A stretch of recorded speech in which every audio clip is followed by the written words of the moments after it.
ಅರ್ಧ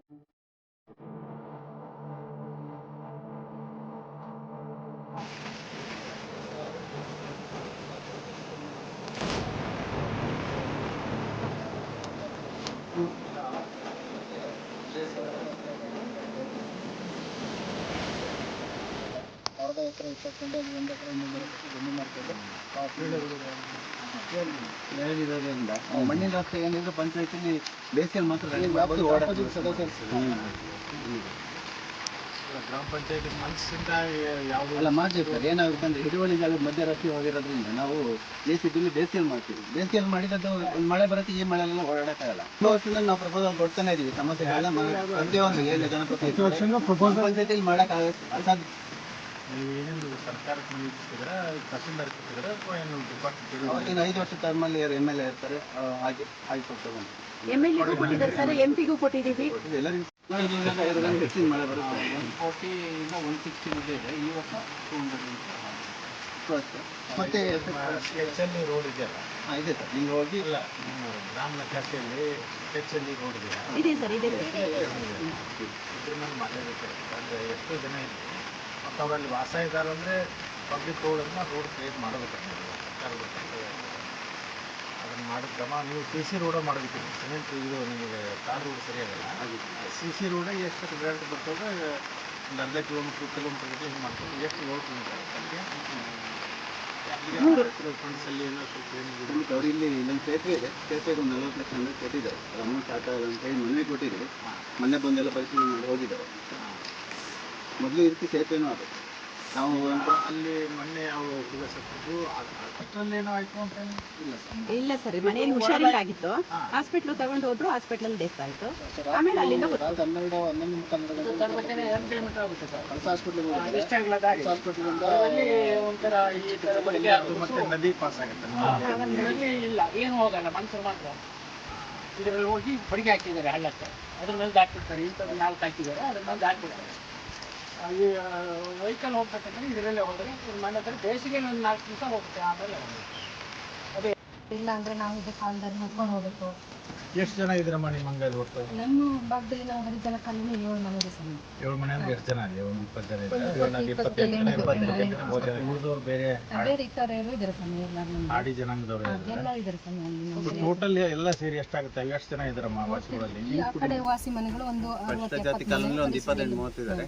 ಈ ಕಡೆ ಒಂದು 20-25 ಜನ ಅಷ್ಟು ಮನೆಗಳಿದ್ದಾವೆ ಸರ್. ಮನೆಗಳು ಒಂದು 5-6 ಮನೆ. ಎಲ್ಲರಿಗೂ ಕೂಡ ಸಮಸ್ಯೆ ಇದೆ. ನಮಗೆ ಹುಷಾರಿಲ್ಲ. ನೀರಿಂದೆಲ್ಲ ಹೇಗೆ ಮಾಡ್ತೀರಿ? ನೀರು ತುಂಬಾ ಕಷ್ಟ ಇದೆ. ಬೇಸಿಗೆಯಲ್ಲೆಲ್ಲ ಜೀಪಲ್ಲಿ ನೀರು ಹೊಡೆಯುತ್ತಾರೆ. ಜೀಪಲ್ಲಿ ಆಟೋದಲ್ಲೆಲ್ಲ 2 ಕಿಲೋಮೀಟರ್ 3 ಕಿಲೋಮೀಟರ್ ದೂರದಿಂದ ನೀರು ತರ್ತಾರೆ. ಕುಡಿಯೋ ನೀರು, ಬಳಸೋ ನೀರು ಇದು ಹೊಳೆದಿಂದ ಇದು ಮಾಡ್ತಾರೆ. ಬಳಸೋ ನೀರು ಅದು ಹೊಳೆ ನೀರನ್ನೇ ನಾವು ಜೀಪಲ್ಲಿ ಮತ್ತೆ ಆಟೋದಲ್ಲೆಲ್ಲ ಹೊಡೆಯೋದು. ಇದೆಲ್ಲ ರೆಕಾರ್ಡ್ ಇದೆ ಅಂತ ಇವರೇ ತಹಸೀಲ್ದಾರ್ ಮನೆ ಇದ್ದ ಬಗ್ಗೆ, ಜನ ವಾಸಿತ ಬಗ್ಗೆ ರೆಕಾರ್ಡ್ ಇದೆಯಲ್ಲ? ಇದೇನಾ? ಆದ್ರೆ ಎಷ್ಟು ಜನ ಇದ್ದಾರೆ ಇಲ್ಲಿ ನಿಮ್ಮಲ್ಲಿ ರೆಕಾರ್ಡ್ ಇದೆಯಲ್ಲ? ಅದು ಯಾಕಂದ್ರೆ ಅದು ಅಷ್ಟು ಜನ ಇದ್ದಾರೆ ಅಂತ ನಿಮ್ಮಲ್ಲಿ ರೆಕಾರ್ಡ್ ಇತ್ತಂದ್ರೆ ಈ ರೋಡು, ನೀರಿಂದು ಇವೆಲ್ಲ ಲೈಟಿಂದು ಇವೆಲ್ಲ ವ್ಯವಸ್ಥೆ ಮಾಡಿ ಮತ್ತೆ ಏನಾಗುತ್ತೆ ಸರ್, ಮೇಲಿನ ಗ್ರಾವಿಟಿ ನೀರು ಬರೋದು ಎಲ್ಲರಿಗೂ ಕೊಡೋಕ್ಕೆ ಸಾಧ್ಯ ಇಲ್ಲ ಸರ್. ಅದಕ್ಕೆ ಇಲ್ಲಿ ಚಿಕ್ಕ ಹಳ್ಳ ಇದೆ. ಚಿಕ್ಕ ಹಳ್ಳದಿಂದ ಡಂಪ್ ಮಾಡಿ ಎಲ್ಲರ ಮನೆಗೆ ಕೊಡೋಣ ಅಂದರೆ ನಮಗೆ ಇದ್ರ ಸಮಸ್ಯೆ ಇದೆ, ಕರೆಂಟಿನ ಸಮಸ್ಯೆ ಇದೆ. 3 ಫೇಸ್ ಲೈನ್ ಬೇಕಾಗುತ್ತೆ. ಬಟ್ ಅದನ್ನು ಮನವಿ ಕೊಟ್ಟಿದ್ದೀವಿ. ಆದಷ್ಟು ಬೇಗ ಮಾಡಿಕೊಟ್ಟು ನೀವು ಊರಿನ ಜನಕ್ಕೆ ಒಂದು ಸ್ವಲ್ಪ ಕರೆಂಟ್ ಇದೆ ಸರ್. TC ಇಲ್ವಲ್ಲ, ವೋಲ್ಟೇಜ್ ಇಲ್ಲ. ವೋಲ್ಟೇಜ್ ಇಲ್ಲ. ಕರೆಂಟ್ ಇದ್ರೆ ಮಾತ್ರ ನೆಟ್ವರ್ಕು ಇದೆ. ಮಾಡಿ ಅದನ್ನು ಅವರು ಸಕ್ರಮ ಮಾಡ್ತಾರೆ. ಬಟ್ ಅರಣ್ಯ ಜಮೀನು ಇತ್ತು ಅಂದರೆ ಅದು ಕಾನೂನು ಭಾಳ ಕಠಿಣವಾದ ಕಾನೂನು ಇದೆ. ಅದು ಹಿಂಗಾಗಿ ಅದರಲ್ಲಿ ಏನು ಮಾಡಲಿಕ್ಕೆ ಸಾಧ್ಯ ಇಲ್ಲ ಅಂತ ಅನಿಸ್ತದೆ ನನಗೆ. ಸರ್ಕಾರದ ಮಟ್ಟದಲ್ಲಿ ಏನು ಗೊತ್ತಿಲ್ಲ. ಬಟ್ ನೀವು ಅಲ್ಲಿ ಆ ಜಮೀನು ಮಾಡಿಕೊಂಡು ಅಷ್ಟು ಸಂಬಂಧ ನೀವೆಲ್ಲ ಇಷ್ಟೆಲ್ಲ ಪರಿಸ್ಥಿತಿ ಕಷ್ಟಪಡೋದ್ರ ಬದಲೇ ಸರ್ಕಾರದವ್ರು ಯಾವ ಸೈಟ್ ಕೊಟ್ಟರೆ ಅಲ್ಲಿ ಇದ್ಕೊಂಡು ನೀವು ಇಲ್ಲಿ ಬಂದು ಹೋಗ್ಬೋದಾ ಅಂತ ಕೇಳಿದ್ರೆ ನೆಟ್ವರ್ಕ್ ಅದೊಂದು 3 ಮಾಡಿಕೊಟ್ರೆ ನಮಗೆ ಜೀವನಕ್ಕೆ ಚೆನ್ನಾಗಿ ಇಲ್ಲಿ ಆಗುತ್ತೆ ಸರ್. ಬೇರೆ ಏನು ತುಂಬಾ ವರ್ಷದಿಂದ ಇದ್ದಾರೆ.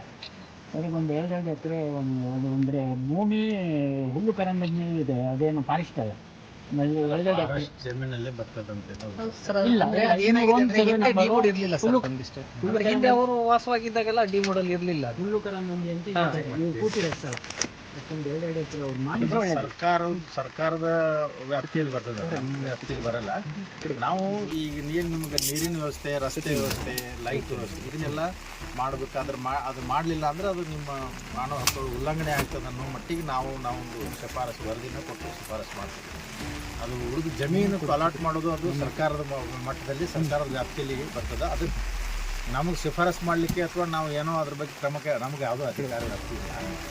ಬಟ್ ನೀವು ಸ್ಥಳೀಯ ಶಾಸಕರ ಜೊತೆ ಇದು ಮಾಡಿಕೊಂಡು ಸರ್ಕಾರದ ಮೇಲೆ ನೀವು ಸರ್ಕಾರದ ಗಮನಕ್ಕೆ ತಂದು ಸರ್ಕಾರದವರು ಆ ಬಗ್ಗೆ ಕ್ರಮ ಕೈಗೊಳ್ಳಕ್ಕೆ ಏನಾದ್ರು ಅವಕಾಶ ಇದ್ದರೆ ಅಲ್ಲಿಂದ ಪಡ್ಕೊಳ್ಬೋದು.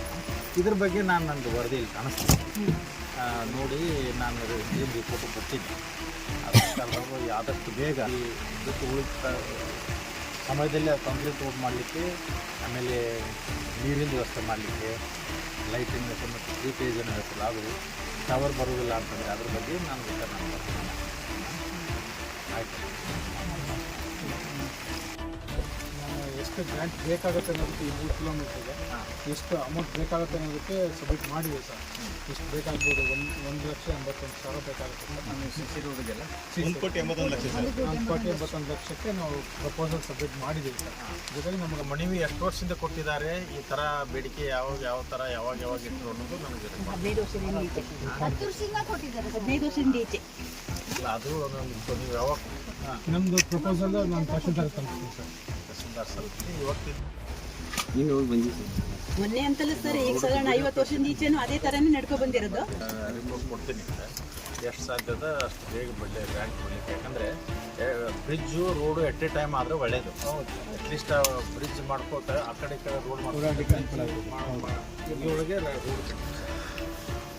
ಅದೇ ಮಾಡಿ ಸ್ವಲ್ಪ ಕೆಳಗೆ ಬಂದು ಮತ್ತೆ ನೀವು ಅಲ್ಲಿ ಇದು ಒಂದು ಸೇತುವೆ ಎಷ್ಟಾಗುತ್ತೆ ಅಷ್ಟರ ಮಾಡಬೇಕಾಗಿತ್ತಲ್ಲ. ಅದು ಮಾಡಿದೆ ಸರ್. ಅದು ಮೋಟ್ರ್ ಬೋಲ್ ಆಗಲ್ಲ ಸರ್. ಅಂದರೆ ಫಿಲ್ಲಿಂಗ್ ಮಾಡಬೇಕಾಗುತ್ತೆ, ಅದೆಲ್ಲ ಅಮೌಂಟ್ ಅದು ಕಡಿಮೆ ಇತ್ತು ಸರ್. ನಾವು ಆ ಕಡೆ ಈ ಕಡೆ ಬುಟ್ ಮೆಟೆ ಹಾಕ್ಬಿಟ್ಟು ನಾವು ಮೇಲೆ ಡಿಸ್ಟರ್ಬ್ ಹಾಕ್ಬಿಡ್ತೇವೆ. ಮತ್ತು ಈಗ ಸುಮಾರು ಒಂದು 10 ಲಕ್ಷ ಮೇಲೆ ಎಂಬತ್ಮೆಂಟ್ ಮಾಡಲಿಕ್ಕೆ ಬೇಕಾಗ್ತದೆ ಸರ್. ಅದು ಸೊ ಮತ್ತೆ ಅವರು ಪ್ರಾಬ್ಲಮ್ ಇರುತ್ತೆ. ರೋಡ್ ವರ್ಕ್ ಆದರೆ ಸ್ಟೇಜ್ ಬೈ ಸ್ಟೇಜ್ ಮಾಡ್ಕೊಂಡು ಹೋಗ್ಬೋದು sir. Bridge work stage by stage bridge ಕೊಟ್ಟಿದ್ದ bridge bridge at a time ಮಾಡ್ಬೇಕು. ಇಲ್ಲಂತೂ ಹೋಗ್ಲಿಕ್ಕೆ ಆಗೋದಿಲ್ಲ. ಅದರಿಂದ ನಾವು ಬೊಂಬೆ ಇಟ್ಟೋದು ಅಲ್ಲೇ ತಾನೆ ಬೊಂಬೆ ಕಾಲ್ದಾರಿ ಒಂಥರ ಇದೆ.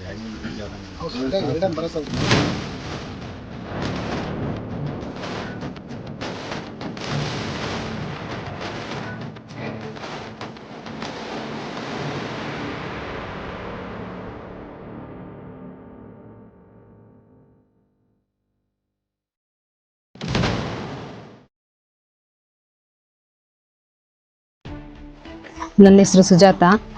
SK ಮೇಗಲ್ ಕುಣೆಗೋಡು ಗ್ರಾಮದಲ್ಲಿ ವಾಸ ಮಾಡಿದ್ದೀವಿ. ಇವತ್ತು ಮೊನ್ನೆ ಟಿ ವಿಯಲ್ಲಿ ಎಲ್ಲ ಪ್ರಸಾರ ಆದಮೇಲೆ ಎಲ್ಲ ಕಷ್ಟಗಳೆಲ್ಲ ನನ್ನ ಭಾವನ ಮಗ ಹುಷಾರಿಲ್ದೇ ಆಸ್ಪತ್ರೆಗೆ ಹೊತ್ಕೊಂಡು ಹೋಗಿದ್ದು, ಮತ್ತು ಅಲ್ಲಿಂದ ಡೆಡ್ ಬಾಡಿ ಎಲ್ಲ ತೊಗೊಂಬಂದಿದ್ದು, ಅದೆಲ್ಲ ಕೂಡ ಟಿ ವಿಯಲ್ಲಿ ನೋಡಿದಾಗ ಎಲ್ಲ ನಮ್ಮ ಹೈಕೋರ್ಟಿನ ನ್ಯಾಯಾಧೀಶರು ನಮ್ಮ ಗ್ರಾಮಕ್ಕೆ ಆಗಮಿಸಿದ್ದಾರೆ. ಆಗಮಿಸಿ ನಿಮಗೆ ನಮ್ಮ ಕುಂದುಕೊರತೆನೆಲ್ಲ ಕೇಳಿ ನಿಮಗೆ ಏನೇನು ಕಷ್ಟ ಉಂಟು ಅಂತ ಎಲ್ಲ ಒಂದು ಶಾಂತ ಮನಸ್ಸಿನಿಂದ ಅವರು ನಮ್ಮನ್ನು ಕಷ್ಟನೆಲ್ಲ ಅವರು ಕೇಳಿ ಸಂಬಂಧಪಟ್ಟ ಅಧಿಕಾರಿಗಳಿಗೆ ನಾನು ಎಲ್ಲ ಮನವರಿಕೆ ಮಾಡಿ ಹೇಳ್ತೀನಿ, ಅವ್ರ ಹತ್ರ ಎಲ್ಲ ಹೇಳ್ತೀನಿ ಅಂತ ಅವ್ರಿಗೆ ಹೇಳಿದ್ದಾರೆ.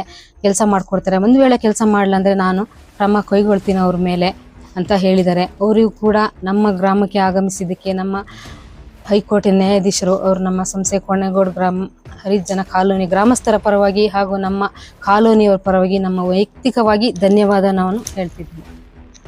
ವಿಡಿಯೋ ಇಷ್ಟ ಆದ್ರೆ ದಯವಿಟ್ಟು ಲೈಕ್ ಮಾಡಿ ಹಾಗೂ ಸಬ್ಸ್ಕ್ರೈಬ್ ಮಾಡಿ. ಪಕ್ಕದಲ್ಲಿ ಇರೋ ಬೆಲ್ ಐಕಾನ್ ಒತ್ತಿ ಮುಂಬರುವ ವಿಡಿಯೋಗಳ ನೋಟಿಫಿಕೇಶನ್ ಪಡೆದುಕೊಳ್ಳಿ ಹಾಗೂ ಈ ವಿಡಿಯೋನ ಶೇರ್ ಮಾಡಿ ಎಲ್ಲರೊಂದಿಗೆ ಹಂಚಿಕೊಳ್ಳಿ.